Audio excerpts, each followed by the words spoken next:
रात के 8 बज चुके हैं और मैं हूं आप सभी का अपना शावेज़ मलिक और हाजिर हूं आप लोगों के सामने फिर से एक क्राइम की कहानी को लेके, एक क्राइम की घटना को लेके। दोस्तों, आज के दिन जो घटना मैं आप लोगों को सुनाऊंगा, ये घटना आज के समाज के लिए एक आईने का काम करेगी। दोस्तों, आज के समाज में कोई किसी का अपना नहीं होता, कोई किसी का सगा नहीं होता। ये घटना इस तरीके का एग्जाम्पल सेट करती है कि आप लोग इस घटना से बहुत कुछ सीखेंगे। और ख़ासकर ये वीडियो महिलाओं के लिए ज़्यादा है। जो महिलाएं आंखें मूंद कर किसी के ऊपर भी भरोसा कर लेती हैं, अगर कोई उनसे ज़रा भी सिंपैथी रखता है, ज़रा भी लालच में उनकी थोड़ी बहुत तारीफ़ ही कर देता है, तो उसके बाद में जो महिलाएं होती हैं ये सब कुछ भूल जाती हैं और उस व्यक्ति को समझती हैं कि ये व्यक्ति बहुत अच्छा है, बहुत भला सज्जन है, आज के ज़माने में हमारा इतना बड़ा सोच रहा है, हमारे बारे में सोच रख रहा है। तो ये कहानी आप लोग को बहुत कुछ सिखाएगी भी, आप लोग को बहुत बड़ा संदेश भी देगी। तो आप लोग इस कहानी को अंत तक ज़रूर देखिएगा। और दोस्तों, इस कहानी को शुरू करूं, लेकिन उससे पहले मैं आप लोग को जो सैफ अली खान वाला जो केस है, उस केस में मैं छोटी सी अपडेट है सोचा आप लोग के साथ में शेयर कर दूं। दरअसल सैफ अली खान के केस में आप लोगों ने देखा था कि जैसे मैंने आप लोग को स्टोरी सुनाई थी, पहले मैंने सुनाया नहीं था कि चीज़ें क्लियर हो जाएं, लेकिन जिस बात का मुझे डर था वही हुआ। अभी इस तरीके की बातें चल रही हैं कि सैफ अली खान के केस में जिस आरोपी को पकड़ा गया है, और अब सोशल मीडिया पर इस तरीके की चीज़ें सवाल या निशान के तौर पर देखी जा रही हैं कि जो व्यक्ति सीसीटीवी में कैद हुआ था, जिस व्यक्ति का सीसीटीवी में फोटोग्राफ सोशल मीडिया के ऊपर वायरल हुआ था कि ये व्यक्ति सीसीटीवी में कैद हुआ है, और जो व्यक्ति पुलिस ने पकड़ा है, इन दोनों के बीच में डिफरेंट है। चाहे आप उसका माथा ले लें, बाल ले लें, नाक ले लें, होंठ ले लें, इस तरीके का दावा सोशल मीडिया के ऊपर किया जा रहा है। हालांकि पुलिस ने यही कहा था शुरुआत में कि यही आरोपी था जिसको उन्होंने गिरफ्तार किया है।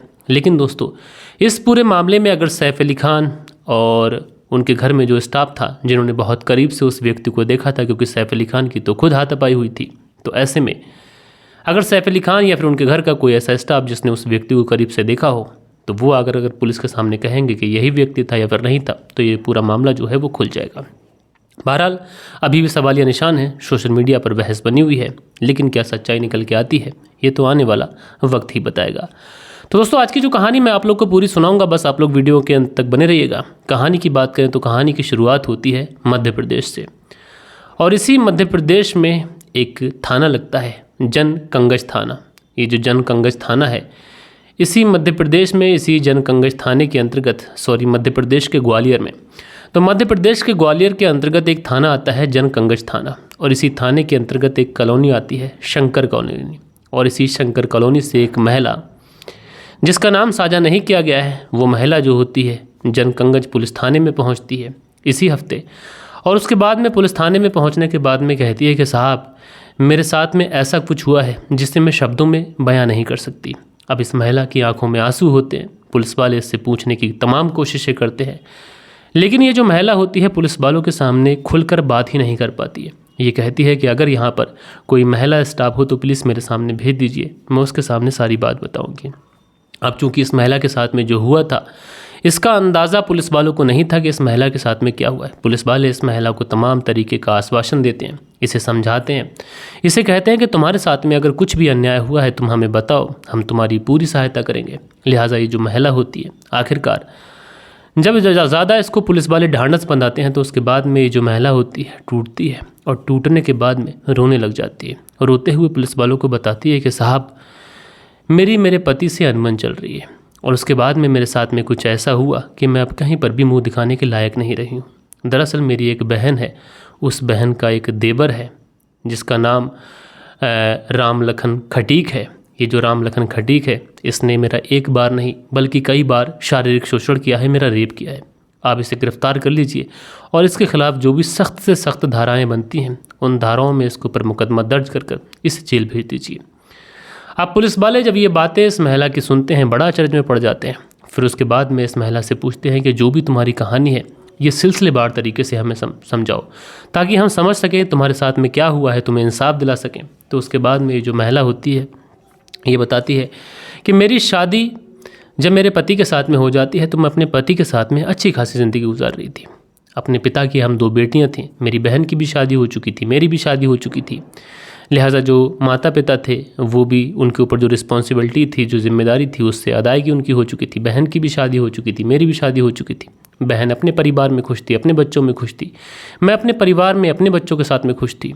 धीरे धीरे समय गुजरता है, मेरे एक घर में एक नन्ही किलकारी गूंजती है, उसके बाद में दूसरा बच्चा होता है। अब मेरे 2 बच्चे हो चुके थे और मैं अपने पति के साथ में बेहतर ज़िंदगी गुजार रही थी। लेकिन उसके बाद में कुछ ऐसा हुआ कि मेरे पति और मेरे बीच में कभी कभी अनबन हो जाया करती थी। आमतौर पर हर घरों में अनबन हो जाती है, मेरे भी घर में अनबन हो जाया करती थी। धीरे धीरे ये जो अनबन थी लगातार बढ़ती गई और हम दोनों ने शायद एक दूसरे को समझने की कोशिश ही नहीं की। उसके बाद में ये अनबन इतनी ज़्यादा बढ़ गई कि हम दोनों ने एक दूसरे से अलग रहने का फ़ैसला कर लिया। उसके बाद में मैं अपने दोनों बच्चों को लेकर अपने मायके आ जाती हूँ। मायके आने के बाद मैं अपने माता पिता को सारी बात बताती हूँ कि इस तरीके से जो मेरा पति है वो मुझसे लड़ाई झगड़ा करता है, मेरे साथ में मार पिटाई करता है, लिहाजा मैं वहाँ पर ज़्यादा नहीं रह सकती। अब चूँकि दोस्तों एक जो लड़की होती है, अगर वो पति के यहाँ से निराश लौटती है तो उसको सहारा देने वाला उसका जो बाप होता है वो हमेशा अपने दरवाजे खोल के रखता है। वो अपनी बेटी को हमेशा से अपने गले लगाने के लिए तैयार रहता है।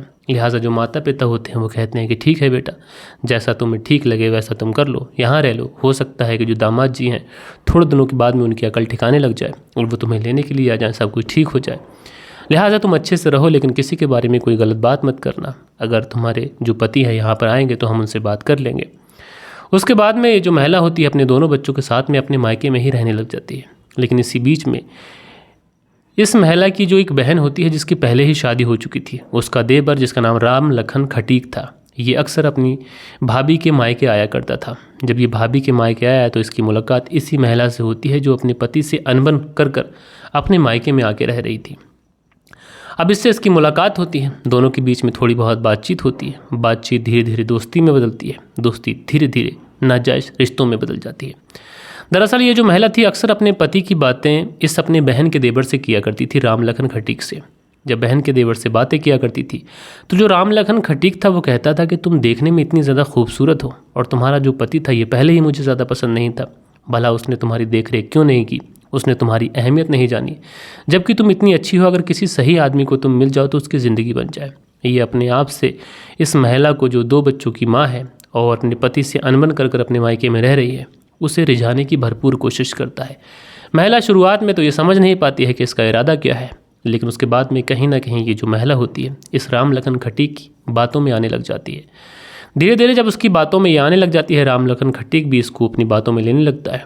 बातचीत शुरू हो जाती है, धीरे धीरे बातचीत होती है, प्यार बढ़ता है। अब घंटों इन पर फ़ोन पे बातचीत होने लगी थी।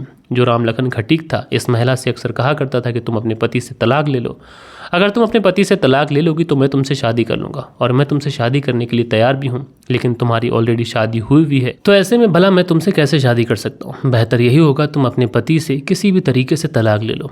अब ये जो महिला थी पहले तो इसको ये बातें समझ नहीं आती हैं, सोचती है क्या करूं क्या नहीं करूं, पति से तलाक लूं, इस आदमी पे भरोसा कर सकती हूं या फिर नहीं कर सकती हूं। इसी असमंजस में ये जो महिला होती है पड़ी रहती है। लेकिन उसके बाद में ये जो राम लखन खटीक होता है इस महिला के घर अक्सर आया करता, क्योंकि इसकी जो भाभी थी उसका मायका था, तो ऐसे में जो बिटिया का देवर था वो आ जाता था। तो कैसी कोई बुराई थी नहीं, ऐसी कोई बंदिश नहीं थी, रिश्तेदारी वाला मामला था।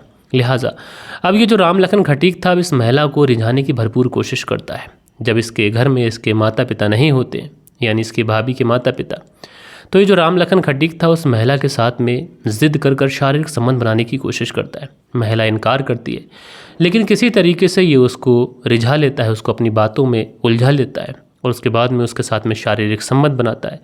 ये महिला विरोध करने की कोशिश भी करती है, लेकिन उस समय राम लखन खटीक इससे कहता है कि तुम्हें घबराने की बिल्कुल भी ज़रूरत नहीं है, मैं तुमसे शादी कर लूँगा और भले भी तुम कुछ भी सोचो, लेकिन मैं तुमसे बेइंतहा मोहब्बत करता हूँ, तुमसे प्यार करता हूँ। तो इसलिए बेहतर यही होगा कि तुम किसी भी तरीके का कोई विरोध ना करो, हमारी जो मोहब्बत है उस मोहब्बत को आगे बढ़ने दो, हमारी जो नज़दीकियाँ हैं उन नज़दीकियों को बढ़ जाने दो और उसके बाद में हम लोग शादी तो करने ही वाले हैं।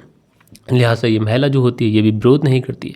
उसके बाद में ये सिलसिला आम हो जाता है। राम लखन खटीक अक्सर आता है, इससे मुलाकात करता है, इसके साथ में शारीरिक संबंध बनाता है, उसके बाद चला जाता, कभी बाहर बुलाता मिलने के लिए। इस तरीके से चीज़ें चलती रहती हैं। महिला लगातार राम लखन खटीक से शादी का दबाव बनाती रहती है कि तुम कब शादी करोगे, तुम बात नहीं कर रहे हो। जो राम लखन खटीक था, वो इस महिला से शादी करने के लिए टाल मटोल करता रहता है। धीरे धीरे वक्त गुजरता रहता है, वो इस महिला को इस्तेमाल करता रहता है। जब कभी भी उसको शारीरिक संबंध बनाने का जुनून सवार होता, वो इस महिला के पास में आ जाता, उसके साथ में शारीरिक संबंध बनाता और अपने घर चला जाता। इसी तरीके से चीज़ें चलती रहती हैं। लेकिन दोस्तों, जैसे धीरे धीरे वक्त गुजरता है, वक्त के साथ में ये जो महिला होती है आखिरकार गर्भवती हो जाती है। जब ये महिला गर्भवती होती है, वो राम लखन खटीक से कहती है कि वो गर्भवती हो गई है, शादी कब करोगे। राम लखन खटीक टालता रहता है। धीरे धीरे वक्त गुजरता रहता है। आखिरकार वो दिन आ जाता है कि इस महिला जो गर्भवती थी, इसका जो पर्दा होता है वो मायके के अंदर फाश हो जाता है। अब घर वाले पूछते हैं कि ये बच्चा किसका है, अगर तुम अपने पति के पास गई नहीं हो। तो उसके बाद में ये जो महिला होती है ये कहती है कि दरअसल ये बच्चा मेरी ही बहन के देवर राम लखन खटीक का है। अब जैसे ही ये बात घर वालों को पता चलती है, घर वाले एकदम से अचरज में पड़ जाते हैं, सख्ते में पड़ जाते हैं। घर वालों को समझ में ही नहीं आता है कि उनकी जो बेटी है वो किस तरीके का गुल घर के अंदर रहकर खिला रही थी। लिहाजा अब घर वाले और ये जो महिला थी सीधा इस जनकंगज थाने में पहुंचते हैं। जनकंगज थाने में पहुंचने के बाद में राम लखन खटीक के खिलाफ FIR कराते हैं कि उसने उस महिला का शारीरिक शोषण किया है, उसका रेप किया है, उसे बहला फुसला कर उसके साथ में गलत काम किया है। लिहाजा जो पुलिस वाले होते हैं इस पूरे मामले को दर्ज करते हैं। मामले को दर्ज करने के बाद में राम लखन खटीक की तलाश जारी करते हैं। और दोस्तों, जब राम लखन खटीक के यहाँ पर पुलिस पहुँचती है तो पता ये चलता है कि जो राम लखन खटीक है ये अपने घर से फरार हो गया है। अब पुलिस राम लखन खटीक की तलाश कर रही है, लेकिन राम लखन खटीक अभी तक इसकी तलाश में नहीं आया है। लेकिन दोस्तों, यहाँ पर समझने वाली बात यह है कि यह महिला अपने पति से झगड़ा कर अपने मायके में रह रही थी। गौरतलब है कि ये सारी चीज़ें होती रहती हैं मियाँ बीबियों के बीच में। हो सकता है कि वो उसको लेने के लिए आ जाता, सारी चीज़ें ठीक हो जाती, लेकिन यहाँ पर इस महिला ने अपनी बहन के देवर के साथ में ही अवैध रिश्ते बना लिए, उससे ही गर्भवती हो गई। और उसके बाद में ये हुआ कि वो जो व्यक्ति था वो फरार हो गया। उसने इस महिला को थोड़ा सा बहलाया, थोड़ा सा फुसलाया, उसके प्रति सहानुभूति रखी, उसकी झूठी तारीफ़ की और उस महिला को अपने जाल में फंसा लिया। दोस्तों, आमतौर से हमारे समाज में जो महिलाएं होती हैं इसलिए कमज़ोर पड़ जाती हैं कि कोई उनसे ज़रा सी सहानुभूति दिखाता है, कोई उनसे दो प्यार भरी बातें कर लेता है, कोई उनकी झूठी तारीफ़ कर देता है, तो महिलाएं उनके चक्कर में पड़ जाती हैं और जिसकी वजह से उनका जो हंसता खेलता परिवार होता है वो उजड़ जाता है। दोस्तों, अवैध संबंध किसी भी चीज़ का समाधान नहीं होते। अगर राम लखन खटीक वाकई उस महिला से मोहब्बत करता था तो वो उस महिला से या फिर उसके घर वालों से बात करता कि वो अपने पहले वाले पति से तलाक ले ले, उससे शादी करने के लिए मैं तैयार हूँ। लेकिन उसने सिर्फ उसका इस्तेमाल किया, उसका शारीरिक शोषण किया, उसके साथ में रेप किया। आप लोग इस पूरी कहानी को किस तरीके से देखते हैं? इसमें किसकी कितनी गलती है? राम लखन खटीक की कितनी गलती है या फिर उस महिला की कितनी गलती है?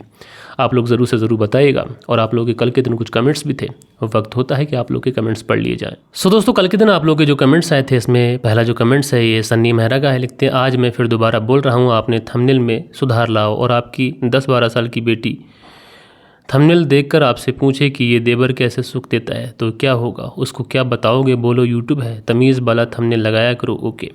तो सन्नी मेहरा जी, मेरे प्यारे भाई, मैं आपका बहुत शुक्रगुजार हूँ कि आपने मुझे राय दी। लेकिन मैं जो वीडियो डालता हूँ उसमें मैं सेलेक्ट करता हूँ कि ये वीडियो बच्चों के पास ना जाए। मैं सेलेक्ट करता हूँ कि ये वीडियो 18 साल से ऊपर के लोगों के पास में जाए। और सबसे बढ़िया चीज़ YouTube की ये है कि जो लोग जिस तरीके की वीडियोस देखते हैं, मान लीजिए आप कॉमेडी की देखते हैं तो आपको कॉमेडी की वीडियो शो होंगी, अगर आप क्राइम स्टोरीज़ देखते हैं तो आपको क्राइम स्टोरीज़ की वीडियो शो होंगी। तो ऐसे ही वीडियो किसी के पास भी नहीं चला जाता, जो लोग इंटरेस्ट रखते हैं उनके पास ही जाता है। ये YouTube का एल्गोरिथम है जिसकी वजह से ये सारी चीज़ें होती हैं। हम समाज को सुधारने का काम करते हैं, ना कि हमारी वजह से किसी को कोई तकलीफ़ पहुँचे। तो सन्नी मेहरा जी, मैं आपका बहुत शुक्रगुजार हूँ कि आपने मुझे राय दी। लेकिन मैं भी अगर मैं बताऊं आपको साफ बात, तो मेरे भाई आपने जो कहा मैं इसको सम्मान भी देता हूं, लेकिन है ये कि अगर मैं बहुत सीधा सा थंबनेल लगाऊंगा ना तो कोई उस पर क्लिक ही नहीं करेगा। व्यूज़ 1000 भी लाना मुश्किल पड़ जाते हैं। तो इस वजह से जो वीडियो के अंदर हुआ होता है वो एक्चुअल में थंबनेल के ऊपर उतारना पड़ता है, यही मजबूरी है। बाकी मैं सुधार करने की कोशिश करूँगा। आपका कमेंट्स मुझे बहुत अच्छा लगा, आपका बहुत बहुत शुक्रिया। हसीबुल अंसारी हैं, लिखते हैं, अस्सलाम वालेकुम मलिक भाई, नाइस स्टोरी मेरे छोटे भाई। तो हसीबुल अंसारी जी, आपका बहुत शुक्रिया। सुरेंद्र शर्मा हैं, लिखते हैं, नमस्ते मलिक भाई साहब, नाइस स्टोरी। सुरेंद्र कुमार, श्री विजयनगर राजस्थान से। तो सुरेंद्र शर्मा जी, आपका बहुत बहुत शुक्रिया। उसके बाद में लईक अब्बास हैं, लिखते हैं, गुड जॉब शाबिज भाई। लईक अब्बास गुलिस्तानाज बागपत यूपी से सुनते हैं। तो लईक अब्बास जी, आपका बहुत बहुत शुक्रिया। जावेद अंसारी हैं, लिखते हैं, आज के दौर जो है बहुत ख़राब आ चुका है। मैं यही दुआ करूँगा कि किसी के साथ ऐसा ना हो। सलामत रहिए मलिक भाई। तो जावेद अंसारी जी आपका बहुत शुक्रिया। AK खान है, लिखते हैं भाई आज के ज़माने में अपनों से ख़तरा ज़्यादा होता है, भाई सलामत रहें। AK खान जी आपने जो बात कही ये 100% सच है। शील निधि हैं, लिखते हैं मलिक भाई कहानी अच्छी लगी, देवर भाभी जीजा साली में अवैध संबंध बन जाते हैं, आज से नहीं बरसों से सुनते आए हैं। तो क्राइम स्टोरीज़ में ये सारी चीज़ें होती ही हैं। उसके बाद में गैरी मोहर हैं, लिखते हैं नाइस स्टोरी मलिक भाई। तो गैरी मोहर जी आपका शुक्रिया। राजेंद्र कुमार हैं, रोज़ बनाते हैं, बहुत शुक्रिया। स्टेटस फॉर यू हैं, जो लाइक करते हैं, हार्ट बनाते हैं, बहुत शुक्रिया। मंसूरी भाईजान हैं, हार्ट बनाते हैं, बहुत शुक्रिया। सुनील त्यागी हैं, लिखते हैं नमस्ते मलिक भाई साहब, नाइस स्टोरी। सुरेंद्र सियाना बुलंदशहर से कहानी सुनते हैं, तो भैया नमस्कार, आपका बहुत शुक्रिया। दी वरिष्ठन हैं, लिखते हैं किसकी पहली गलती है माफ़ करना उसे भी बड़ी गलती होती है। किसी की पहली गलती उसे माफ़ करना उससे भी बड़ी गलती होती है। बहुत अच्छी बात कही आपने, आपका शुक्रगुजार हूँ।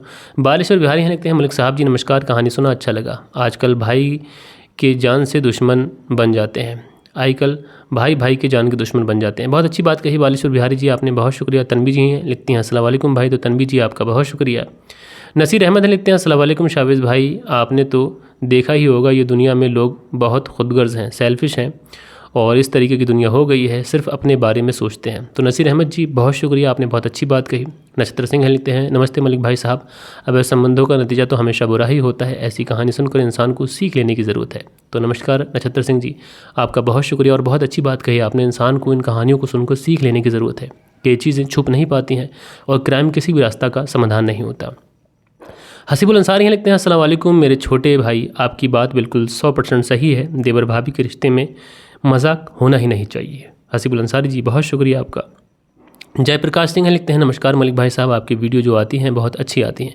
आप वीडियो में जो सुनता हूँ और उसमें जो संदेश होता है, ये जुम्मा मोहब्बा की कहानी लेकर आए, बहुत अच्छी है। भाइयों और भाइयों में पत्नी को भी अपनी पति के मरवा दिया उसने। तो जयप्रकाश जी नमस्कार, आपका बहुत बहुत शुक्रिया। जयराज हैं, लिखते हैं भिलाई छत्तीसगढ़ से सुनते हैं, जयराज जी बहुत शुक्रिया। राजपुरा खबरनामा है, लिखते हैं शावेज़ भाई सलाम, देवर भाभी दोनों ही गलत थे। तो राजपुरा खबरनामा जी आपका बहुत शुक्रिया।